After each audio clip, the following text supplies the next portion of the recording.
Hello, my name is Michael Giannulis, and I'm here talking with Derek Champagne about my entrepreneurial journey. Welcome to the Business Leadership Series, where we engage with leaders who are making an impact on their worlds and who want to share their knowledge and experience for your personal and professional growth. The following interview is designed to inspire you to become the best leader you can be. Your host, Derek Champagne, is the founder and CEO of the Artist Evolution, a full-service agency building successful brands, marketing tools, and campaigns, and also the author of the best-selling book, Don't Buy a Duck. And now, let's begin today's Leadership Series interview. Welcome to the Business Leadership Series, where our goal is to inspire you to become the best leader that you can be. I'm excited about our guest today. You know, we like to learn from people who have had an incredible journey, and our guest today is Mike Giannulis. Michael, welcome to the program. Hey, thank you. So glad to be here. I want to let you share your story, but you thrive on connecting with entrepreneurs to motivate them to do big things in the world. And your story started at average and maybe started near the bottom, and then you've done some incredible things. So I'm going to let you tell your story because I think that's more powerful. Take us back to when you were younger, and then just kind of give us some highlights of your life from your early years and then to where you are today.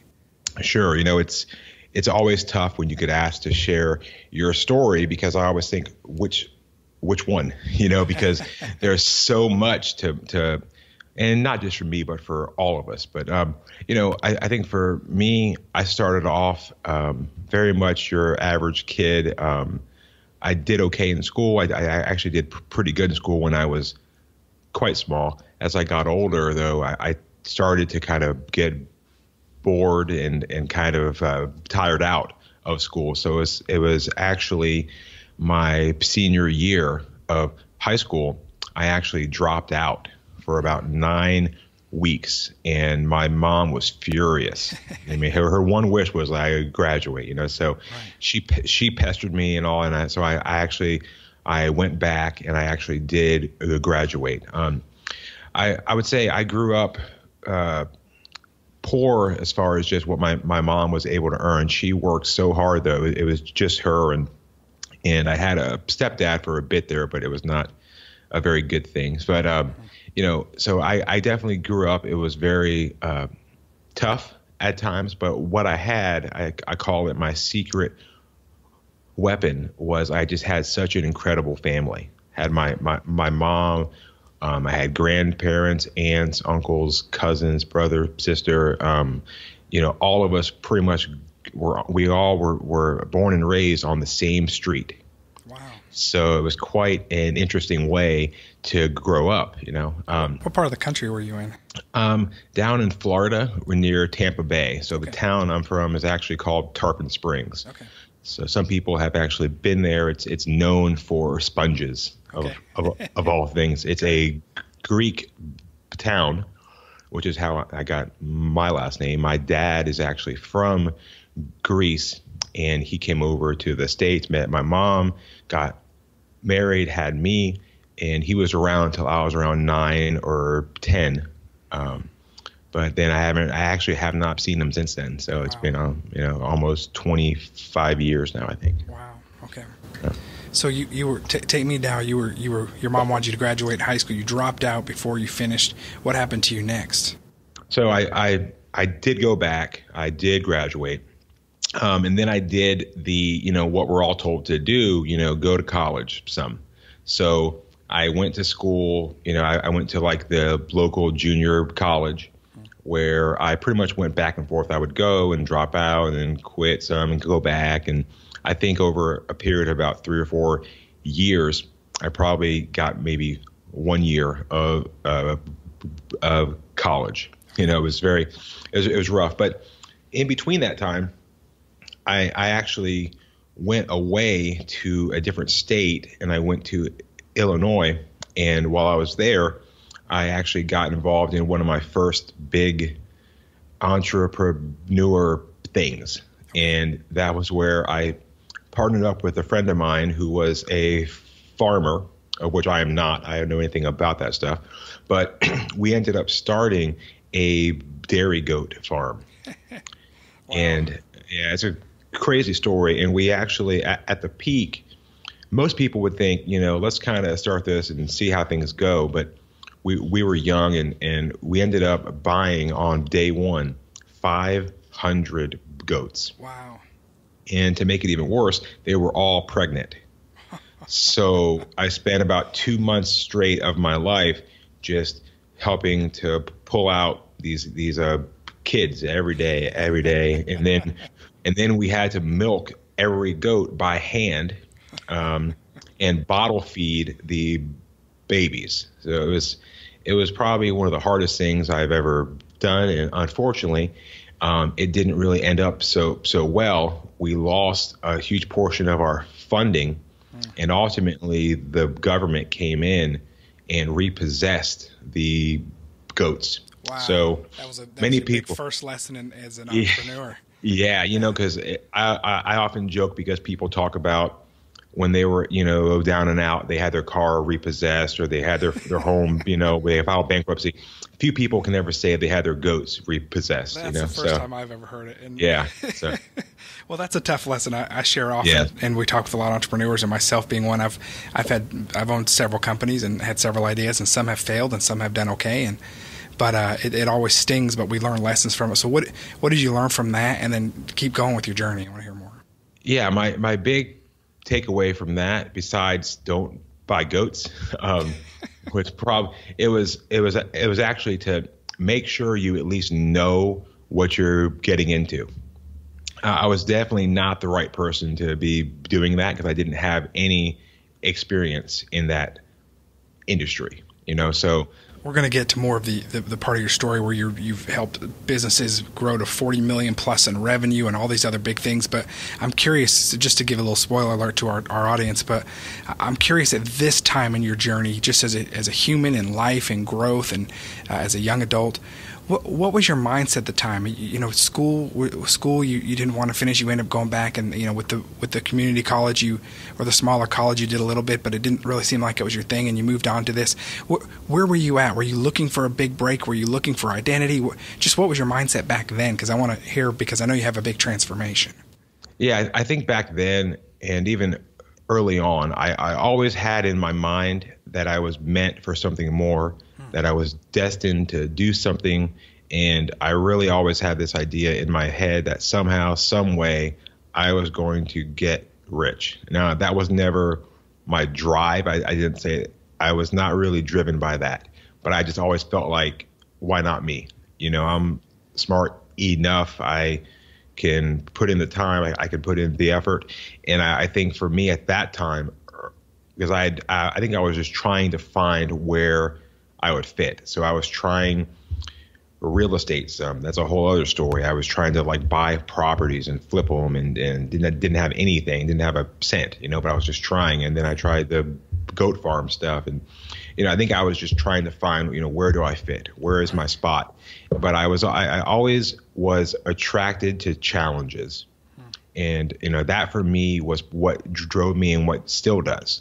I don't really ever think of, if I do this, I'll make a ton of money. I often think, wow, this looks really fun because it looks really challenging, and I would love to see if I could figure that out. So I'm more in that way attracted to the challenges, because then the cool thing is a natural consequence of solving problems or figuring out challenges is the financial reward will follow that. Right, and that's something you've really identified now. Keep me going. I know that even at one point you were doing all these entrepreneurial things. Nothing was quite sticking really yet. The goat thing is hilarious. I've never heard that before, although I'm sure it wasn't funny to you at the time. Not at the time. No, you worked an overnight shift at a giant retailer. Who was that retailer? Just curious. Yeah, so I worked at Walmart, actually, of all places. We're in Northwest Arkansas here, so we're in Walmart headquarters. So you have a lot of Walmart corporate listening to this. Oh, nice. Great. Well, yeah, I will say it was a great experience for me. Right.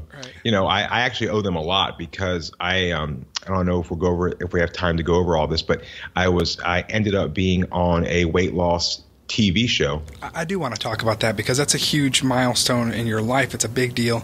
Let's talk about that. In 2012, Mike appeared on the ABC television show Extreme Weight Loss, and you lost 255 pounds. That's incredible. Tell us about that experience and how it helped transform you. Yeah, so that was always a problem that I always had, even when I was able to make very good income, make very good, 6-figure incomes, even when I was younger. I still had the problem where it seemed like no matter what, I just kept gaining weight, and I think a big part of that was because I was so focused on achieving goals in the business side of things that I let my health side just kind of fall off, and I didn't really ever keep up with that side. And I was younger, and I didn't really think of it. And so yeah, I got myself up to when I was about maybe 27, 28, I weighed almost 540 pounds. I was so big. And at the time, I don't think I even knew how bad it was because I was so young. I didn't really process it still. Right. And I found out about this TV show that was going to be, that was going to ask for people. So I went and tried out, and they had, I guess, over 10,000 people try out for this thing. And thank God they picked me. Out of all those people, they only picked 8 of us. Wow. And I was able to be on the TV show, and I got to meet just an incredible guy. His name's Chris Powell, and his wife, Heidi. They're just awesome people, so real. They just care about people so much. And through the year on the show, I dealt with a lot of internal stuff with, not really believing in myself like I thought I did, and being forced to push myself beyond a comfort zone. Right. And that applies to everything. Success is often found outside of your comfort zone. Right. And so many people, they want and they talk a great talk, because this was me. It's so easy to talk the talk. It's extremely hard to walk the walk. And I mean, we've heard that before, but until you experience and you go through it, it's extremely hard to fully comprehend it. But for me, that show was just an incredible experience. It was really hard. We did 6 days a week, about 4 to 5 hours a day of cardio, weight training, all of that stuff. Our food was very, very strict. We had to kind of count and track everything. And yeah, I started the show. I was down some to 493 pounds. And then I went all the way down to 238 pounds just on the show there. So why I said all that to kind of bring into this was because one of the cool parts was at the very end, and this was like a surprise for me, I was given a bike from Walmart, and I was like, oh, cool. Thanks, Walmart, for a bike, which I wasn't, not that it was a big deal, but it was a very cheap bike. It was like a very, very cheap bike too. And I was like, well, cool. I guess they did something. But then the twist was, oh yeah. And also they would like to give you this gift card for $50,000. Wow. And I was just like mind blown.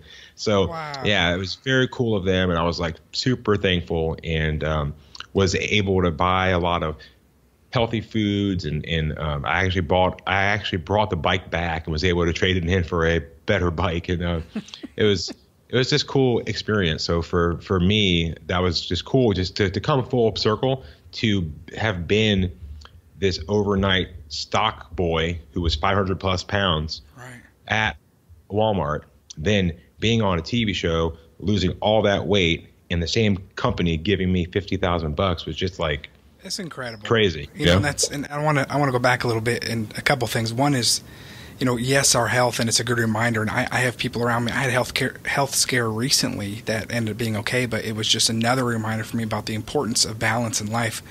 Oftentimes, my good friend Dr. Stephen Graves talks about your scorecard, and if you got an A in 3 or 4 things, but you had an F in one area, your parents wouldn't say great job. They might, but then they go, hey, let's talk about that F too. Where can we improve?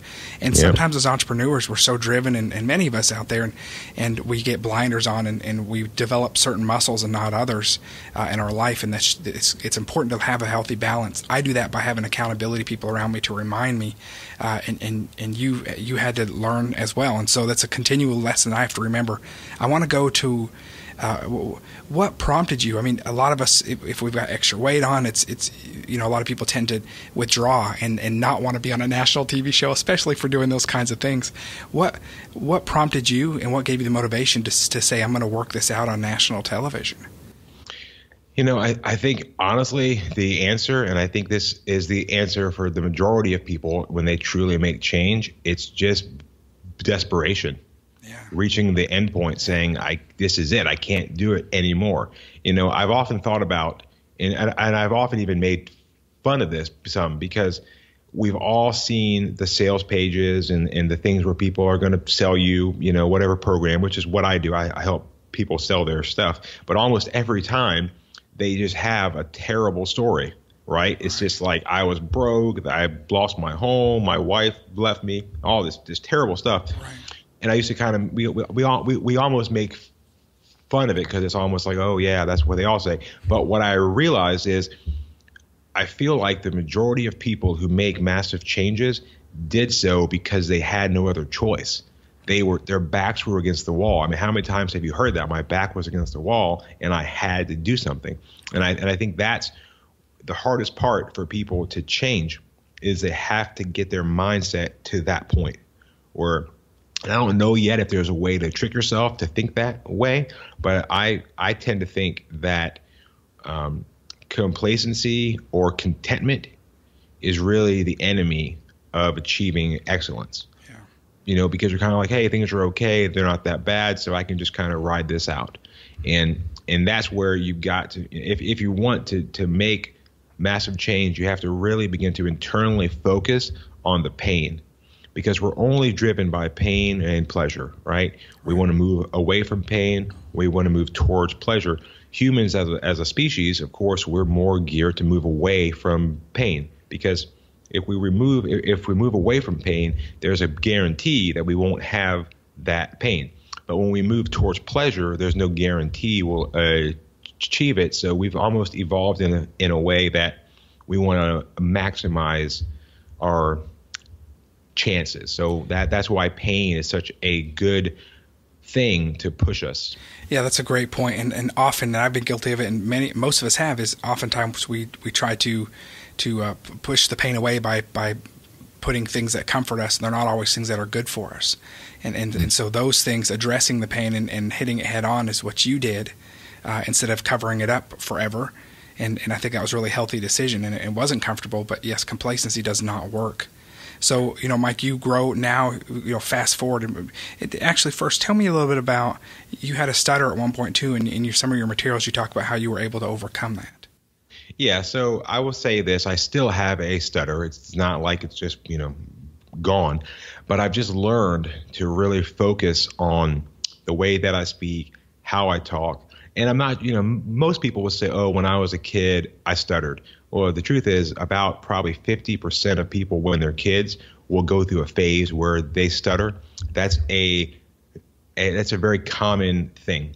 Mine was a stutter that did not stop. It was just always there, even to this day. And part of what I did, I actually went to a program that was done at the East Virginia school in can't think of the town right now, but anyway, I was there. I went through a 12-day program, and every day it was practicing the way I speak, finding ways to elongate, phrases. Right. And so all these things, whenever I talk, I'm always trying to focus on what they call targets. And I go through these in my head. And so sometimes it can be tough, because I would love just to be able to totally talk and not have to think about what I say. But at the same time, I think it causes me to be a little bit more thoughtful in the things that I say, because I've got to be very aware. And before I went to this school, into this program, I had my own strategies that I had come up with, and those were extremely hard, but I think they made me a better speaker and they made me a better writer, because what it was I would try to talk, and I always joke, I don't stutter, I boycott words. So the funny thing was, it was because for me, I wasn't the kind who would get stuck and go, that kind of thing. I was more where I just physically couldn't say it. That word was in my mind, but it wouldn't come out. So I had to learn, as I talked, to run in my mind, okay, well, I can't say the word rock, so maybe I'll say stone, or maybe I'll say pebble, or maybe I'll say brick, whatever. And so I think over time, my brain kind of evolved to really develop almost a thesaurus in my head of things to say. And so in some ways, I'm actually thankful for it, because I feel like it gave me a little bit of a superpower. Right. You know? Yeah, that's incredible. Again, to recap, and I'm generalizing here, but you say you came from an average family, but very supportive, and you had to work for everything you had and start at the bottom. And yes, you had a few failed things, and we'll glaze over a few of things, but you went from stocking shelves at a giant retailer, and then now you're scaling small businesses through systems and processes to build a better life, and you're very successful now, and you know, the real world experience you used to make this happen. Your most recent company on track to do $40 million in gross revenues, and now you're a successful serial entrepreneur, and you're helping others around the country. So let's talk a little bit about, I mean, I'd love to know, how did you continue to progress to where you are today? What are some other things that happened that got you into the business you're doing now? Yeah, so the biggest thing of all probably was when I was around 23, 24, I started a blog, and that blog is still online to this day. It's onlyonemike.com. And I started that site actually on July 4th, 2006, which is cool to me, because I love that, you know, here in the States, that's our Independence Day. Right. And so I often look back to that and say, hey, that was the day that I was going to become independent. And I started my site, and I just would write blog posts about small things, like just things that I observed, or a lot of it was personal development stuff, which I was always into. That's the one thing I didn't really say, but as a kid, at around age 12 or 13, I got into Tom Hopkins, the sales trainer, and I went through a lot of his actual sales training and personal development stuff. And for some odd reason, I was just a kid, but I love that whole entire thing. So I got into that a lot. So I started the blog, and there was actually a person in my hometown who I used to know kind of when I was a kid, and she was older than me, but she read a blog post of mine, and she emailed me, and she said, hey, you know, I read your post, and I think you would make an amazing copy writer. Okay. And I was like, awesome, thank you so much. What is that? Because I had no idea what it was at the time. And she explained it was people that write ads, you know, and I was like, wow, that's a job. I didn't even know that was a thing. And so she actually ended up offering for me to come work for her at the company that she owned. And she actually sold a lot of personal development products, business products to help people either start or grow a company. And she did all of that through direct mail. And she was just now beginning to move it online. Okay. So I came on board, and because I was younger, I had a better understanding of the internet and all those things. So I helped bring the company from offline to online. And I was with her from like 2006 to probably almost 2010. Wow. And thankfully, I did so well that she was kind of afraid I was going to go off on my own. So she actually ended up turning me into a partner at the company. Even though I don't think I was going to, I didn't really plan on trying to go anywhere. I just think she saw other people in the industry calling me up, asking me things, asking for help. And she was like, oh man, this guy might go away. So I'm going to make sure he stays. That was a smart move. Yeah, so I ended up staying there until about 2010. At that point, she left. She moved out of state, and kind of the company kind of ended at that point. I started, and that was around the same time I started to apply for the TV show. So it kind of all went good. So I was able to get on the show, and that ended filming in 2011. And it aired in 2012. So after the show was done, I was like, okay, well, now I better get back to doing what I do. Right. So I kind of called up contacts and people like that, and we started to grow a few different companies for some large direct sales companies that sell training events and education. Okay. That's definitely become more my expertise, is selling expensive stuff, and especially things that teach people how to make money, improve their life, or improve their health. Anything that you improve on, and especially if it gets to be expensive. That's kind of a weird little niche, but it's one that I love. Well, I want to talk about some of your specialties. You obviously you understand copywriting really well, and you work on traffic strategies that you can implement for marketing strategies. You work on scaling tips. So I'd love to tell me about some tips for scaling your business without breaking your budget. Yeah, so it's always tough, to speak in the general, because it's always so specific. But right. But I think a big thing that people need to understand about scaling is it doesn't have to be scary to scale. If you have a plan and you really think it through, you can scale without having to break the bank. And one of the biggest ways to do that is for one, is you have to begin to understand this. And this is where people sometimes they get this in their head and it's tough for them. But when you scale, you will lose some profitability. So, but you're going to more than make that up with volume. Right. Okay. So it's just kind of the way it is. But as volume goes up, conversion rates will come down. Right. So people have to understand that. Secondly, you got to set metrics and keep them. So you say, for example, if you know what your back end customer will be worth to you, then you can say, okay, well, how much profit do I want to earn off of each customer? Therefore, so let's say a customer's value for you is worth 500 and you want to make $250 profit. So now you can spend up to $250 to generate that one buyer or that one customer. Okay. Once you know that, you then can begin to set up all your different traffic strategies to hone in and aim for and hit that we call it a CPA. So it's a cost per acquisition. And you've got to then work backwards from that.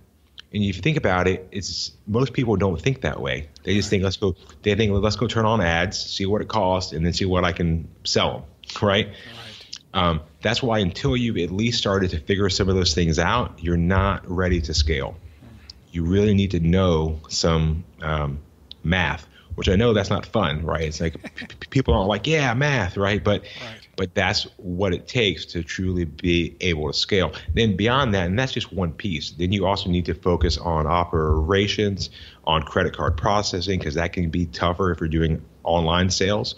There's a lot of small things that have to be done. And, that's, again, it all comes down to who you are, where you're at, what your goals are, and all those things. So for somebody to figure out if they're ready to scale, and then what are some of the steps they have to take first? Is there testing that has to happen? They have to talk with their customer base? I mean, what are they doing before to know that they're ready to scale? What numbers and what information? How do they gain that?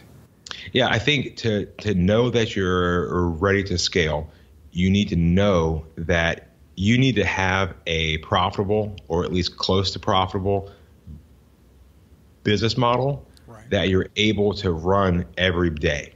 So let's say you're able to generate 5 customers every day, and you have for the last 3 months, and you know that those 5 customers cost you, say, $100, and they make you 200. Boom, you're ready to scale.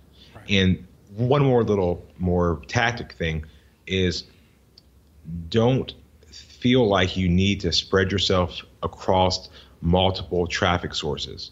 I see this all the time. People are like, okay, well, I'm doing Facebook, but I've heard that YouTube's real good, and I know AdWords is good, and there's also this content site. So I'm going to get, I'm going to run ads on all of them. And that's how I'm going to scale.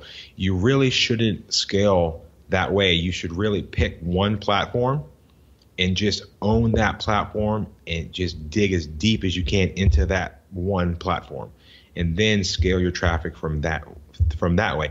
And once you've done that, then you can then go on to maybe a second platform and perhaps even a third, but you ultimately want to bring someone in to run that platform for you. Right, that makes sense.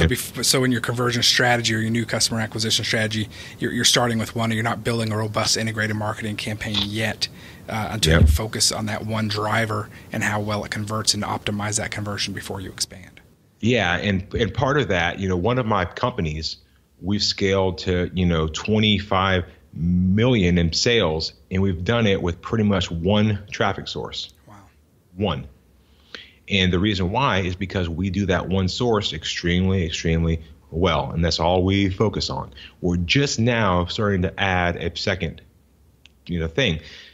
And some people would say that's crazy, right? But no, that's what it takes. And I've worked with or consulted with or talked with many different companies, and almost all of them only have one or two traffic strategies. Right. That's it. Because it's really, and here's the other piece too, that people don't really think about. You need different campaigns for different types of ads. So if you're trying to run ads on Facebook, you're interrupting people who are on there to look at pictures of their kids and cats, right? And so that's a whole different strategy of someone who's on CNN trying to read an article. There's so many. You've got to create different types of ads for all those types of things, and that's where it gets hard. So you don't want to be trying to figure out 5 different things at once. Just get the one down, and then scale it. Yeah, that's great advice. It is so important to understand your target customer, your avatar, what motivates them, where you're reaching them at, what point in their day or the cycle of their day or their life they're at, all those things. And so, yes, it does make it more complicated if you're doing multiple platforms at the same time and trying to even talk to the same customer on different platforms. Sometimes you need a different message just depending on where they are in their viewing and where they are in their day and their life. So that's great advice. So I want to jump back out again in a minute. Tell me a little about how do you stay motivated and focused? I mean, you've done these great things. You've made some real transformational changes with weight, with your life. How do you stay on track and stay focused with what you're doing now? I think a big part of it is honestly that I just love my life so much, and I don't ever want to go backwards anymore. So I think that's a big piece of it. But I think the real, if you want to say trick, the real trick of it is that I created myself. Yeah. I became this person, but I didn't do it overnight. I did it day by day by day by day. And I see this because it's now, to me, it seems so obvious, but at the time, it didn't really jump out to me like it does now. But I can recall so many times over and over, just to say for my weight, I would say, okay, well, Monday, because that's the only time you're allowed to start, I think, is Mondays. But I would start this, I would say, okay, well, come that day, I'm going to wake up at 5 a.m. and I'm going to go jogging to the gym. And then I'm going to get to the gym and I'm going to do weight training. Then I'm going to come home and I'm going to drink a shake. And then at 9 o'clock, I'm going to go on a bike ride. And then at 12, I'm going to do, and I had it in my mind that I had to do all these things, and I had to do them from day one perfectly. And that every time I tried that, I just failed because it was too much. It was too drastic of a change. One thing that I've learned is this: humans are not slaves. We cannot enslave ourselves. And that's what we try to do. We treat ourselves like we're a slave. We say, listen, you're a slave to me, and you're going to wake up at 5 a.m. and you're going to go to the gym, and our bodies say, I'm not a slave. I'm going to fight you on it. Right. So we can't make changes happen by forcing them on us. They have to be done slowly over time. And for me, that's kind of what I did. Now, the TV show was a massive external force that made me have to do those things, which is why I went for that. But in general, if you can't do that, then you've got to start making smaller changes. So for me, it's just like if you want to, let's say you decide, okay, I want to wake up every day at 6 a.m. There's no harm, there's no foul in saying, well, right now I wake up at 10, so I'm going to wake up at 9:30, and then at 9, and then at 8:30, whatever. That's okay, and you have a way better chance of keeping the change if you do it in a way that is easier for your body and for your mind to accept. Right. Yeah, that's great advice. Thanks for sharing that. I think that's spot on. So what are you most proud about when you look back so far? And I know you're just getting started. You've got so much left to do. So do I. But when you look back on your life so far, what is your proudest accomplishment? It can be a tiny moment. It can be a big moment. I think, a big one for me was finding my wife. I'd say like she really helps me a lot and helps me to realize keeping things in perspective, because I love what I do so much that if it weren't for her, I probably would just work way too much. And so she makes sure that I stop and just have fun and go, and she plans these cool trips. We went to Europe in this past year, and the things like that on my own I would not have done, and so I think that for me was a very, very big thing, and especially at that time, because I just, I still thought to myself, who would ever be with me? And I was going through that, and then we met, and it was just a great fit, and I just really, really am thankful for her.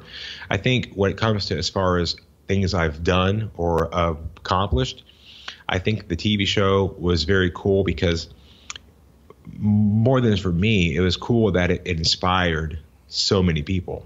It was seen by probably close to 10 million people.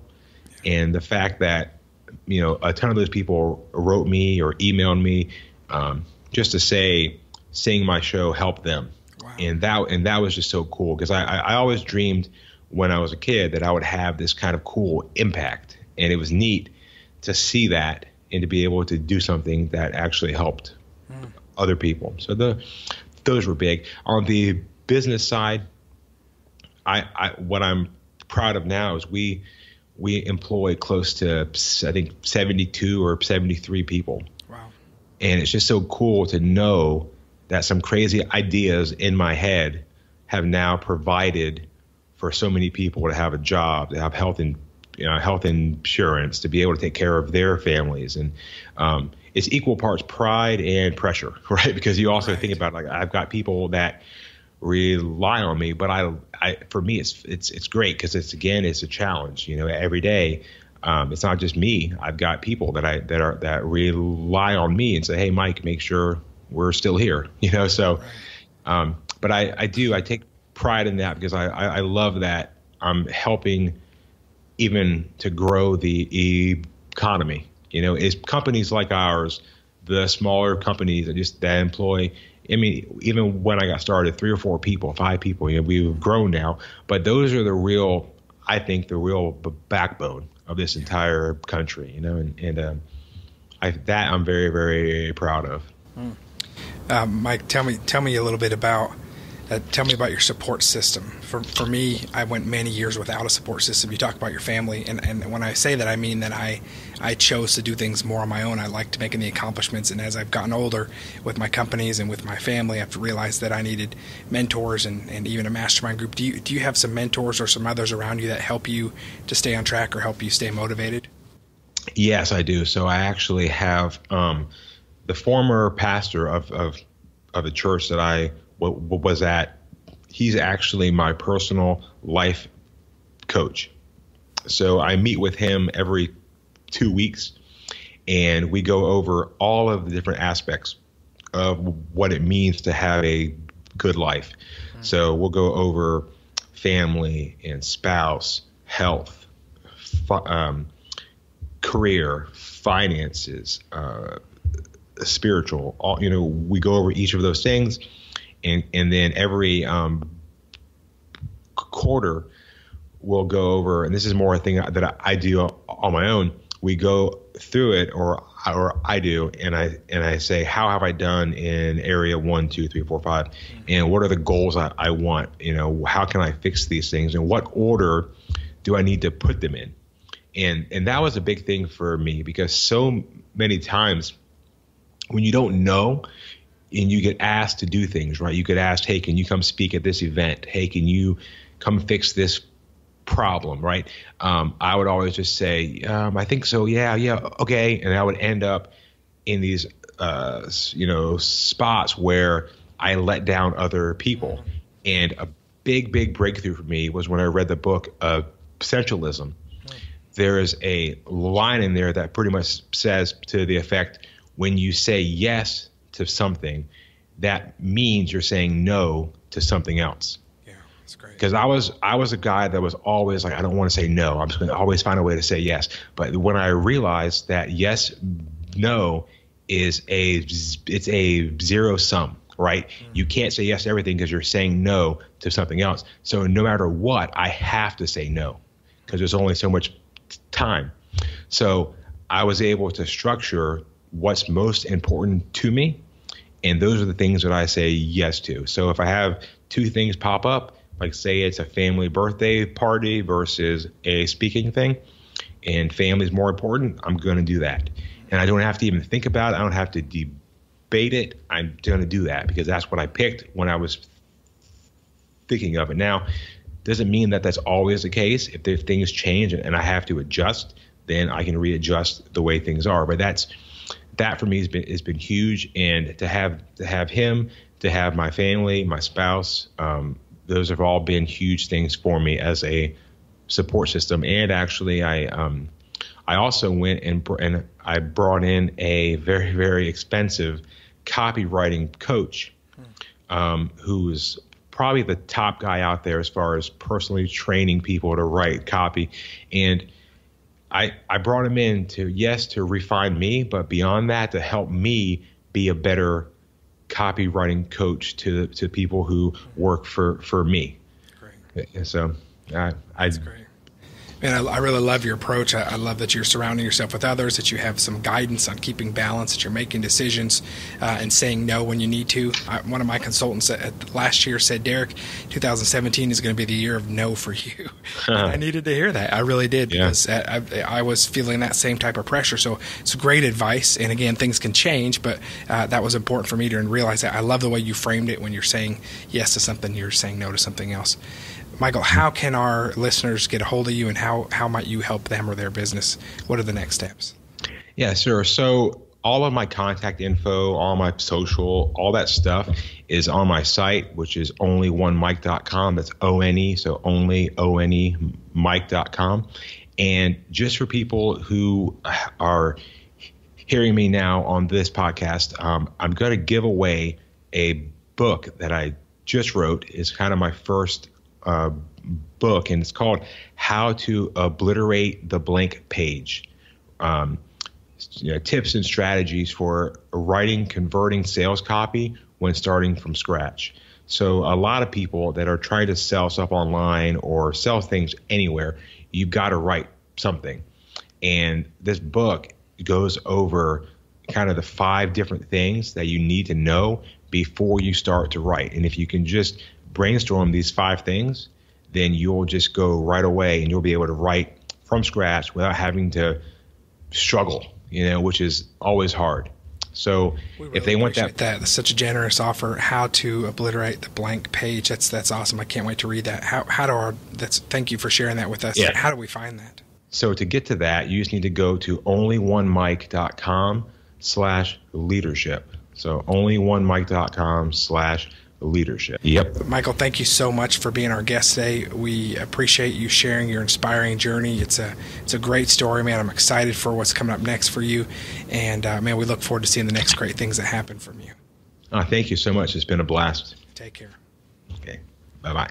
I want to invite you to join me in supporting the American Diabetes Association. I've got the honor of being a Kiss a Pig candidate this year, which means I have the opportunity to help raise money for the American Diabetes Association locally. The ADA has been funding innovative research to combat diabetes since 1955. And in 2011, they funded more than $35.75 million a year in research at 139 research institutions across the country. The statistics, approximately 1.25 million American children and adults have type 1 diabetes. As many as 1 in 3 American adults will have diabetes in 2050 if present trends continue. I want to invite you to join me in supporting the American Diabetes Association. You can learn more at diabetes.org or stopdiabetes.com to see how you can get involved. You've been listening to the Business Leadership Series, where we engage with leaders who are making an impact on their worlds and who want to share their knowledge and experience for your personal and professional growth. This interview was designed to inspire you to become the best leader you can be.